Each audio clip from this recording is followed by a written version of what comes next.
Apakah arti puasa seseorang yang mencegah dirinya dari segala yang dihalalkan, tetapi sepanjang hari dia tenggelam dalam hal-hal yang haram? Apakah arti puasa seseorang yang mencegah dirinya dari segala yang dihalalkan, tetapi sepanjang hari dia tenggelam dalam hal-hal yang haram? Dia ibarat orang yang membangun sebuah gedung dengan cara merubuhkan seisi kota. Yang orang nang puasa saben Senayan Kamis, puasa hari sunat, puasa hari putih, puasa-puasa kawa menahan diri daripada makan makanan, minum-minuman yang halal. Tapi dia kadang mampu menahan dirinya daripada melakukan maksiat yang diharamkan Allah. Ini sama ngarannya maulah rumah tapi merubuhkan gedung, merubuhkan seisi kota. Rasulullah sallallahu alaihi wasallam bersabda, "Kam min shaimin laisa lahu min shaumi illa al-ju' wal 'atash." Berapa banyak orang yang berpuasa tetapi tidak memperoleh sesuatu dari puasanya kecuali rasa lapar dan haus. Para ulama berpendapat bahwa orang makna daripada kalam Al-Habib Al-Allamah Ahmad bin Zain bin Alawi Al-Habsyi rahimahullah nafa'ana bi'ulumih. Puasa, zakat dan haji. Wasaumi wazzakawati wal haji ila baitil ilahi fakum bi fardika wasri'i.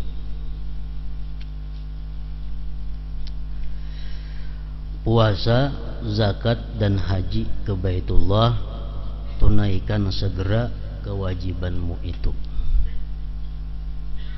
Pertama adalah puasa.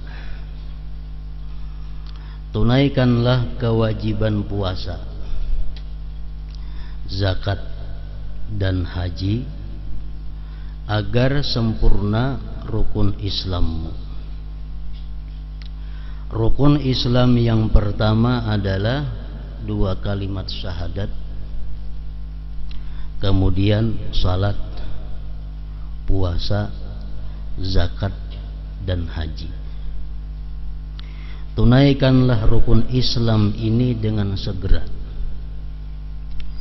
Pelaksanaan kelima rukun ini merupakan paling utama bagi para muqarrabin untuk mendekatkan diri kepada Allah Subhanahu wa ta'ala, yaitu menunaikan segala keparduan yang telah dipardukan Allah Azza wa Jalla.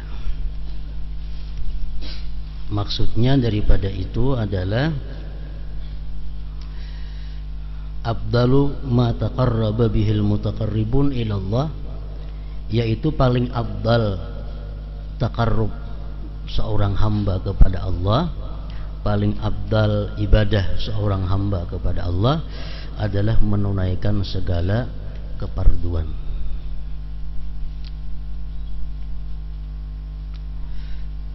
Kemudian sesudah itu hanya melakukan nawafil yang disunatkan oleh agama. Dalam satu hadis qudsi Allah berfirman, "Ma taqarraba ilayyal 'abdu bimithli ada'i faridati wa innahu la yataqarrabu ilayya bin nawafil hatta uhibbahu." Di sini Allah menjelaskan bahwa tidak bertakarrub kepadaku seorang hamba dengan seumpama menunaikan keparduan yang aku pardukan kepada mereka. Artinya, ibadah atau takarrub yang paling dicintai Allah kepada kita adalah bila mana kita menunaikan segala kewajiban, menunaikan keparduan yang dipardukan Allah kepada kita. Itu yang paling Allah cintai. Sesudah kita menunaikan segala yang pardu-pardu atas kita, wa innahu la yataqarrabu ilayya bin nawafil, kemudian bahwa si hamba itu dia bertakarrub kepadaku dengan yang sunat-sunat, hatta uhibbahu, sehingga aku cinta kepadanya. Nah, jadi di dalam hadis qudsi itu adalah menunaikan segala keparduan itu merupakan modal kita untuk mendekatkan diri kepada Allah. Sedangkan melaksanakan yang sunat itu merupakan tambahan agar kita dapat cintanya Allah Subhanahu wa ta'ala. Nah, dengan hadis itu menurut para ulama bahwa kita tidak boleh menunaikan sesuatu yang sunat kalau masih ada di dalam tanggungan kita sesuatu yang fardu. Pengertian tidak boleh itu bisa haram, bisa makruh.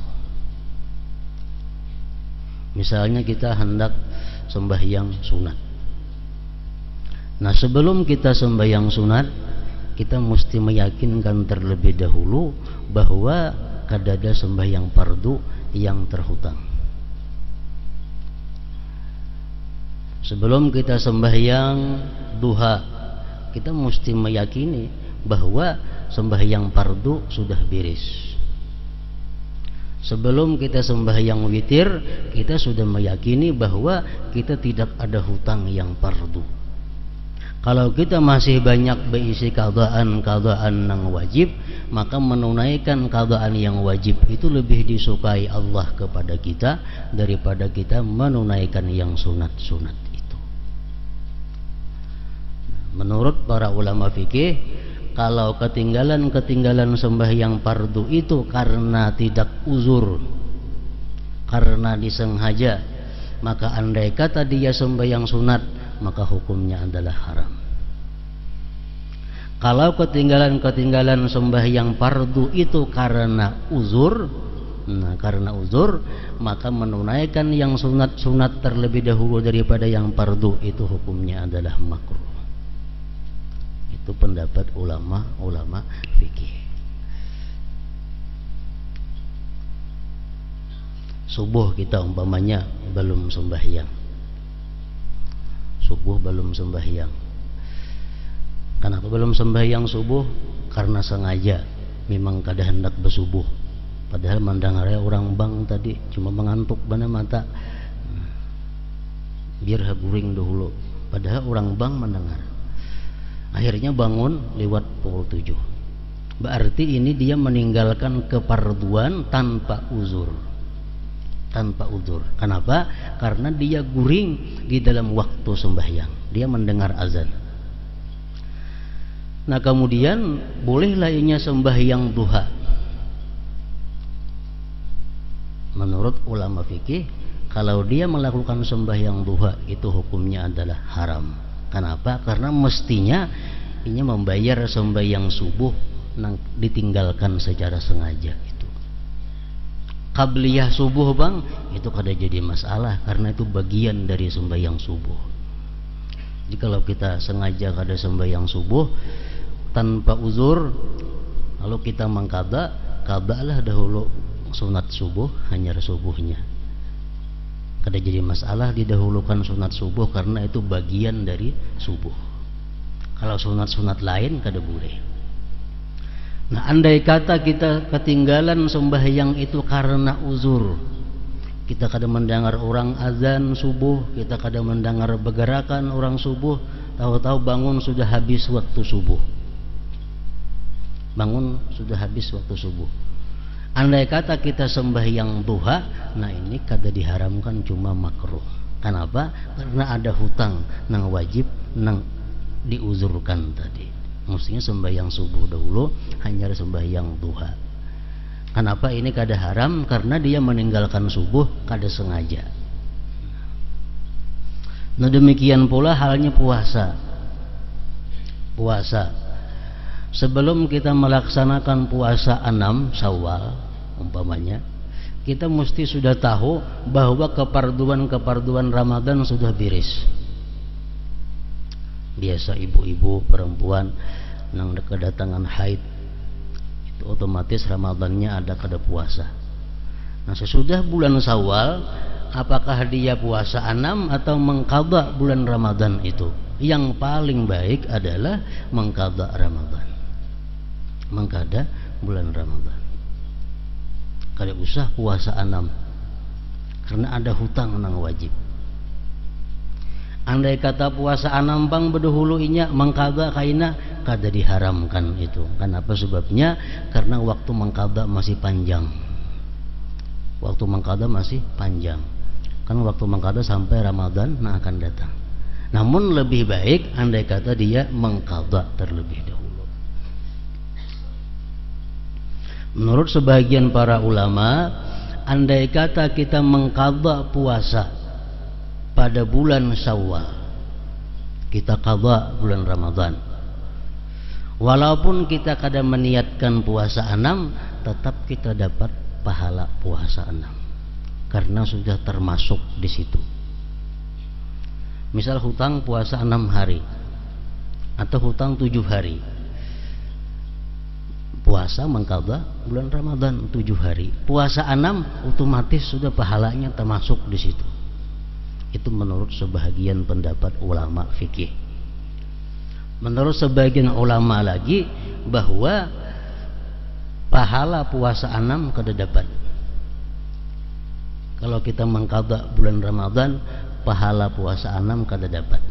Karena puasa pulang bahasa 6 hari bulan Syawal hendak mencari pahalanya. Pendapat nang kedua. Pendapat nang ketiga, puasa 6 sekaligus dapat pahala beserta mengqadha Ramadan bila kita niatkan puasa 6 itu. Jadi niat 2, saja aku puasa esok hari di bulan Ramadan sekaligus puasa 6 bulan Syawal. Bila niatnya 2 dinto dapat juga pahala kedua-duanya. Nah, ini menurut sebahagian ulama lagi. Jadi ada 3 macam pendapat ulama. Nah, puasa jangan hendak menggawi nang sunat terlebih dahulu kalau masih ada hutang. Dikena puasa tarawiyah, puasa Arafah. Kalau masih ada hutang Ramadan, baik menutupi hutang itu. Walaupun dia kadang meniatkan tarawiyah, kadang meniatkan Arafah, kalau dia puasa mengqadha pada hari 8, 9 itu dapat sekaligus pahala puasanya. Itu pendapat nang kita umpati, pendapat ulama nang kita ikuti. Walaupun kita kada berniat arapah-arapahan, pokoknya pada hari 8 saja aku puasa sunat tarawiyah, puasa. Saja aku mengqadha puasa Ramadan, saja aku mengqadha puasa Ramadan, tapi di hari 8 Zulhijjah otomatis dapat tarawiyah. Hari 9 kayaknya saja aku puasa mengqadha bulan Ramadan, otomatis dapat pahala Arafah. Nah, itu. Demikian pula halnya zakat. Nah, kalau kita masih ada hutang zakat, jangan hendak bersedekah sunat.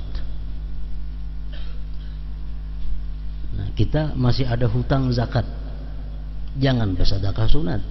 Kenapa? Karena Allah kada ketuju yang demikian itu. Allah suka kita menunaikan kefarduan terlebih dahulu, hanya kita menggawi nang sunat-sunatnya. Zakat tahutang. Misalnya zakat tahutang ini hari ini sampai sudah haulnya. Hari ini sudah sampai haulnya, sampai nisabnya. Ditunda-tunda mengeluarkan. Ditundanya mengeluarkan zakat pada mestinya hari ini ditundanya. Akhirnya duitnya hilang, otomatis nyata hutang zakat. Nah, selama zakat hutang itu belum dibayari, jangan hendak bersedekah sunat karena masih ada hutang zakat nang wajib baginya.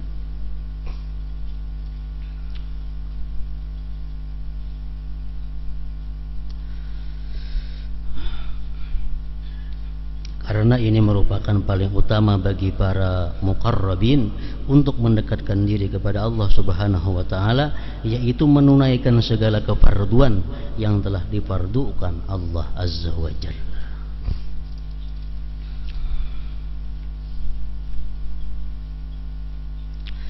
Ketahuilah Islam adalah sebuah rumah, umpama sebuah rumah yang dibangun di atas 5 pondasi rukun, yaitu 2 kalimat syahadat yang pertama, 2 kalimat syahadat, yang kedua salat sembahyang 5 waktu, yang ketiga puasa bulan Ramadan, yang keempat zakat dan haji. Rukun pertama 2 kalimat syahadat merupakan jalan masuk yang memiliki 2 pintu, Allah subhanahu wa ta'ala dan Rasulnya sallallahu alaihi wasallam.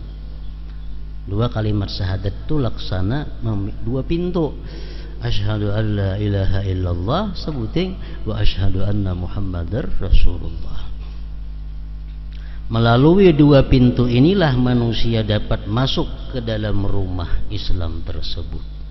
Artinya haji, puasa, zakat, ibadah apapun, kalau inya belum mengucap 2 kalimat syahadat, itu kada dinilai sesuatu oleh Allah subhanahu wa ta'ala. Kada dinilai karena belum masuk daripada 2 pintu itu. Tingkatan puasa memiliki 3 tingkatan, yaitu puasa umum, puasa khusus, dan puasa khususul khusus. Puasa umum yaitu puasa sebagaimana yang telah dijelaskan secara terperinci oleh para imam dalam berbagai kitab fikih, yaitu mencegah perut dan kemaluan dari segala sesuatu yang dapat membatalkan puasa. Itu puasa secara umum. Di dalam tarikh sejarah, puasa ini dipardukan kepada kaum muslimin pada bulan Sya'ban tahun kedua Hijriyah. Jadi Rasulullah 13 tahun di Makkah menyiarkan agama Islam itu kada ada puasa, kada ada bulan puasa lagi. Ramadannya ada bulan Ramadan, cuma kada wajib puasa.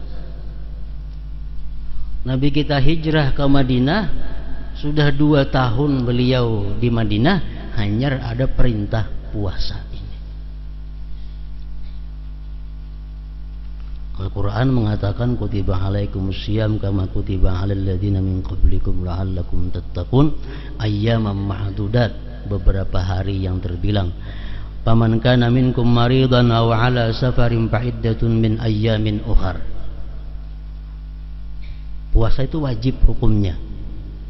Siapa-siapa yang sakit daripada kalian atau dalam perjalanan musafir, maka hitungan dari hari yang lain. Artinya boleh dia buka puasa, namun kena dikada di hari lain. Dengan catatan jangan sampai mangkadanya taka liwat Ramadan berikutnya. Nah, jadi diberi waktu mangkada itu selama setahun, mulai Syawal sampai Ramadan itu mangkada. Bagi orang-orang yang sudah tuha atau orang yang punya penyakit yang kada ada harapan lagi sembuhnya, itu diberi keringanan kada puasa. Namun dia diwajibkan membayar sehari 1 mud beras atau gandum, umpamanya pemakan di negeri kita gandum. Sambungan ayat Tuhan tadi, wa 'alal ladzina yutiqunahu fidyatun ta'amu miskin. Orang-orang yang mampu berpuasa, orang-orang nang kawa puasa, dia membayar 1 mud sehari untuk memberi makan orang miskin. Ini siapa? 1, orang-orang yang hamil. Perempuan-perempuan yang hamil, dia kalau puasa takut keselamatan anaknya. Nya kawai puasa kada jadi masalah, tahan aja puasa. Cuma kalau inya puasa khawatir kena anak dalam parutnya macam apa. Nah, itu boleh berbuka puasa, boleh kada puasa, cuma kayaknya dikalda puasanya ditambah bayar 1 mud. Yang kedua, orang yang menyusui anak. Orang yang menyusui anak itu kalau inya puasa khawatir keselamatan anaknya, boleh kada puasa. namun kena diqadha dan membayar 1 mud. Yang ketiga, ayat ini wa 'alal ladzina yutiqunahu fidyatun ta'amu miskin, orang-orang yang puasa, yang mampu puasa itu boleh bayar fidyah. Ini ayat menurut sebagian ulama tafsir pada awal-awal turun kewajiban puasa. Kan puasa ini berat. Lalu bagi orang-orang di zaman Rasulullah yang hanyar-hanyar masuk Islam itu mungkin berat puasa. Lalu dibolehkan bagi mereka yang kada hendak puasa boleh bayar 1 mud. Orangnya sehat, bugar, kada ada penyakit napa-napa, cuma kada tahan haus, kada tahan lapar. Ini boleh aja kada puasa, tapi kena bayar 1 mud sehari. Ini pada awal-awal Islam. Nah, sesudah demikian berjalan, akhirnya turun ayat yang menyatakan bahwa tidak ada lagi pilihan bagi orang yang mampu berpuasa, mesti puasa, kada boleh lagi bayar mud itu. Nah,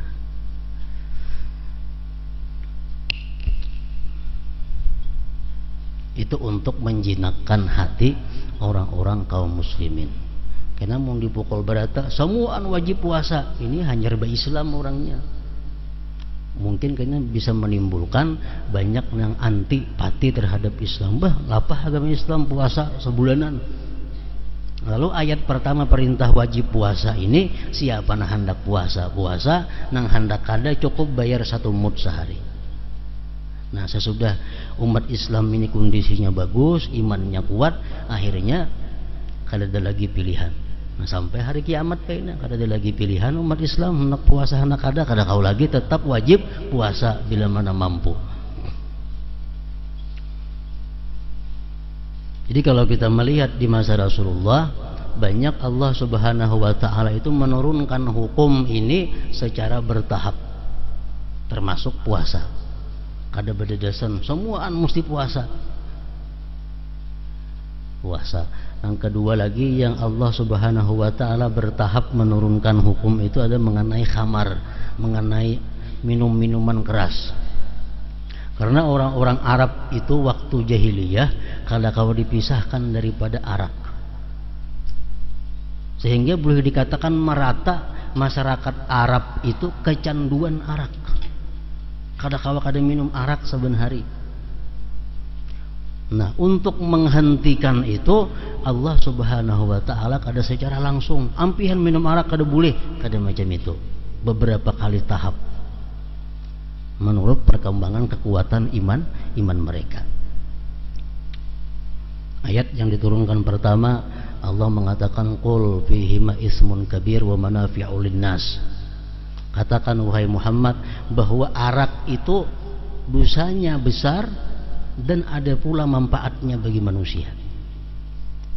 Ini ayat yang pertama. Arak itu dosanya ada, manfaatnya ada. Nah, orang-orang kaum muslimin waktu itu yang sudah bagus imannya mendengar ayat Tuhan itu ampih minum arak. Kenapa? Karena bujur bermanfaat, cuma dosanya ada. Umat Islam yang masih lemah imannya masihnya minum arak. Kenapa? Karena ya Tuhan manfaatnya ada aja arak ini, biarlah berdosa, cuma ada aja manfaatnya. Nah, ini ayat yang pertama diturunkan mengenai khamar. Dalam waktu beberapa lawas Allah menurunkan lagi ayat wala taqrabu ya ayyuhalladzina amanu la taqrabus shalah wa antum sukara. Hai orang-orang yang beriman, janganlah kamu mendekati salat kalau kamu sedang mabuk. Nah, turun ayat ini, lalu kaum muslimin yang masih kecanduan arak, ini kalau minum arak imbah isya. Kenapa? Karena imbah itu lawas tahun subuh jangkanya. Kalau minum imbah maghrib kena sambil isya masih mabuk barangkali. Nah, minum imbah zuhur kena asar masih mabuk. Begitu Tuhan jangan dekati sembahyang kalau kalian masih mabuk. Jadinya minum arak paling imbah isya. Sampai kena subuh panjang waktu, jadi sudah sadar lalu subuh. Allah kadang menyuruh langsung berhenti minum arak kada. Nah, sudah beberapa lama demikian, iman kaum muslimin sudah kuat, hanya Allah menurunkan ayat yang ketiga, innamal khamru wal maisir wal ansab wal azlam rijsum min amali syaitan fajtanibuhu la'allakum tuflihun. Artinya jar Tuhan, arak itu adalah perbuatan keji. Minum arak itu adalah perbuatan yang kada baik gawian syaitan. Fajtanibuh, maka jauhi olehmu. Apabila kau jauhi, nah sesudah itu hanya kaum muslimin berhenti secara total minum arak. Menurut perawi hadis menyebutkan bahwa begitu turun ayat ini, kota-kota Madinah itu, gang-gang di Madinah itu banjir dengan arak. Kenapa? Dalam rumah ada yang sadrum bisi arak, ada yang 2 drum bisi arak. Minuman hari-hari kayak kita banyu juga. Nah, jadi begitu turun ini ayat jauhi arak, masing-masingnya membuang ke arak itu. Nah, Allah melarang arak ini melalui beberapa tahap. Nah, tergantung melihat keimanan kaum muslimin pada waktu itu. Nah, demikian pula halnya Allah Subhanahu wa taala mengharamkan riba. Riba ini termasuk merupakan tradisi orang jahiliyah. Boleh dikatakan orang jahiliyah itu rata-rata melakukan riba. Begitu punya masuk Islam masih melakukan riba. Dihentikan secara mendadak, itu membuat mereka kena kada hakun masuk Islam. Nah, lalu Allah Subhanahu wa taala menurunkan ayat tentang haramnya riba ini beberapa kali tahap. Nah, tahap yang pertama Allah menjelaskan bahwa ujar Tuhan, yang membawa berkah itu, yang membawa kepada perkembangan kesuburan harta itu adalah sedekah. Riba tidak membawa berkah. Riba tidak menguntungkan usaha. Ini ayat yang pertama, maksudnya kurang lebih demikian. Secara halus Allah mengatakan bahwa sedekah yang baik, yang berkah. Kalau riba itu kada ada berkahnya, kada ada keuntungannya. Nah, ayat ini turun, hanya sebagian kecil kaum muslimin yang berhenti melakukan riba. Sebagian besar masih melakukan riba. Kemudian beberapa waktu kemudian turun lagi ayat mengatakan, ujar Tuhan, maksud dalam Al-Quran itu adalah orang-orang Yahudi dahulu dibinasakan oleh Allah karena mereka melakukan praktik riba. Orang-orang Yahudi terdahulu dibinasakan oleh Allah karena mereka melakukan praktik riba. Nah, dengan adanya turun ayat nama jam itu, sebagian lagi pulang berhenti daripada riba, sebagian lagi kada. Kenapa? Itu orang Yahudi, ini kita kada Yahudi. Jadi kita boleh aja lagi riba nih tuh. Sudah 2 kali Allah menurunkan peringatan. Nah, kemudian dalam beberapa waktu Allah menurunkan lagi pulang satu peringatan kepada mereka. Ujar Tuhan, janganlah melakukan riba itu ganda berganda.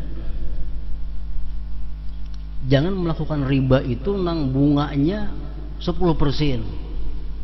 bunganya 25%, jangan itu. Adha'afa mudha'afa. Jangan melakukan riba nang bunganya berlipat-lipat. Jadi artinya kalau kita melakukan riba bunganya 1,5% itu boleh aja, 2,5% masih sedikit. Tapi kalau sudah berlipat ganda jangan. Ini tahap yang ketiga. Nah, pada waktu berapa lama kemudian hanya Allah menurunkan ayat yang terakhir, wazaru ma baqiya minar riba. Tinggalkan semuaan praktik riba nang ganal ka halus ka bunganya nang bebaya ada bunga ka, tinggalkan juga. Ini sudah 4 kali tahap Allah menurunkan peringatan kepada orang-orang Islam pada waktu itu. Nah, jadi sampai kena hari kiamat nang berlaku undang-undang itu adalah nang terakhir. Nang berlaku terakhir. Arak kada boleh sama sekali. Riba kada boleh sama sekali. Halus ka ganal ka bunganya. Nang halus nang kada boleh, nang boleh itu bahari, zaman bahari. Wah, ini sudah dirubah. Nah, kemudian lagi puasa berlaku, siapapun yang kawa puasa wajib puasa, kada kawa dibayar lawan baras atau seumpamanya.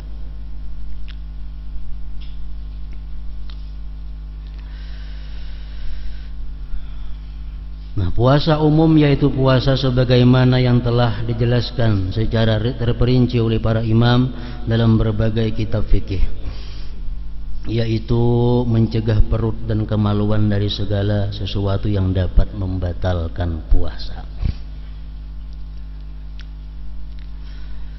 Puasa khusus yaitu mencegah seluruh anggota tubuh dari perbuatan dosa. Sebab menurut bahasa, kata saum, puasa, berarti mencegah seluruh anggota tubuh dari berbagai maksiat, adalah kewajiban yang harus lalu ditunaikan. Oleh karena itu, orang yang berpuasa dalam arti khusus wajib menjaga mata, lisan, telinga, tangan, kaki, dan seluruh anggota tubuh lainnya dari hal-hal yang menurut syariat makruh. Semua ini ia lakukan agar tidak terjerumus dalam hal-hal yang haram. Nah, jadi puasa khusus. Kalau puasa umum itu puasa untuk menggugurkan kewajiban. Artinya dengan adanya kita puasa umum, kita sudah kada dituntut oleh Allah lagi, lepas sudah kewajiban. Walaupun kita puasa masih mau berdusta, puasa masih melihat nang haram, puasa masih mendengari nang haram, puasa masih memakai pakaian nang haram, tapi dia menahan mulutnya daripada makan sesuatu dan kemaluannya daripada berbuat yang membatalkan puasa, itu sudah menggugurkan kewajibannya. Artinya kewajibannya sudah lepas.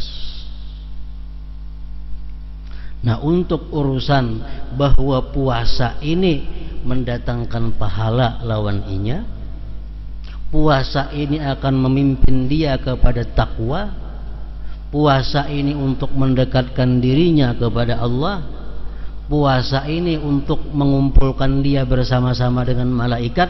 Nah, itu puasa khusus. Maka puasa umum kada kawa.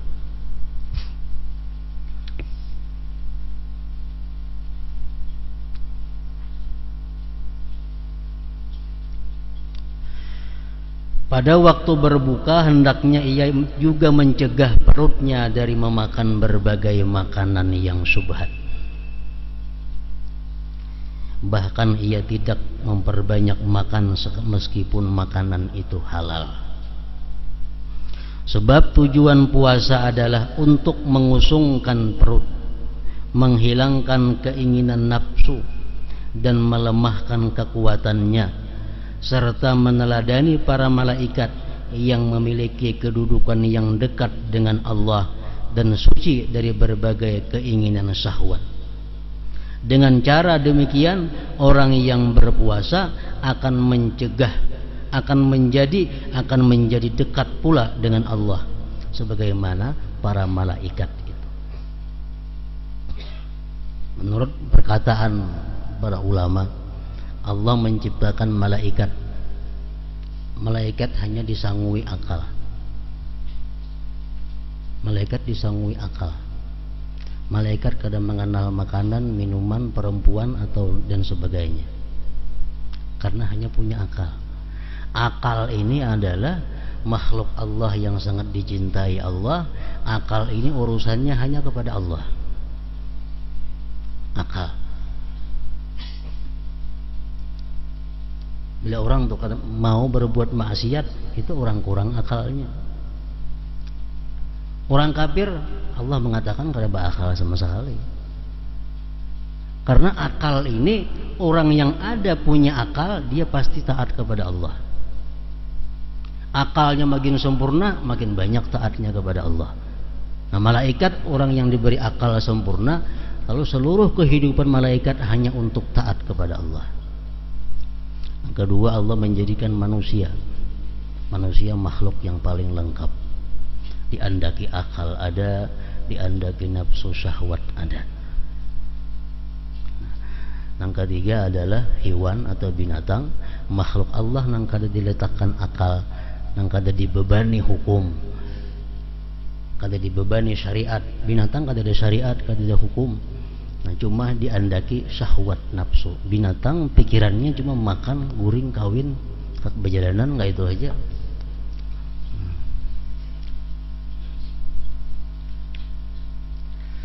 Malaikat khusus untuk Allah, binatang khusus untuk urusan kenyamanan, kenikmatan, kelezatan, syahwat. Manusia ini yang sempurna diletakkan oleh Allah akal dan syahwat. Nah, bila mana kita kawa memenangkan akal daripada syahwat kita, daripada nafsu kita, berarti kita termasuk golongan malaikat. Kita kawa mengutamakan akal daripada nafsu syahwat, kita utamakan akal, nah berarti kita termasuk golongan malaikat. Bila mana akal kita tunduk di bawah nafsu syahwat kita, berarti kita termasuk golongan hewan, golongan binatang. Nah, bahkan lebih sesat daripada binatang.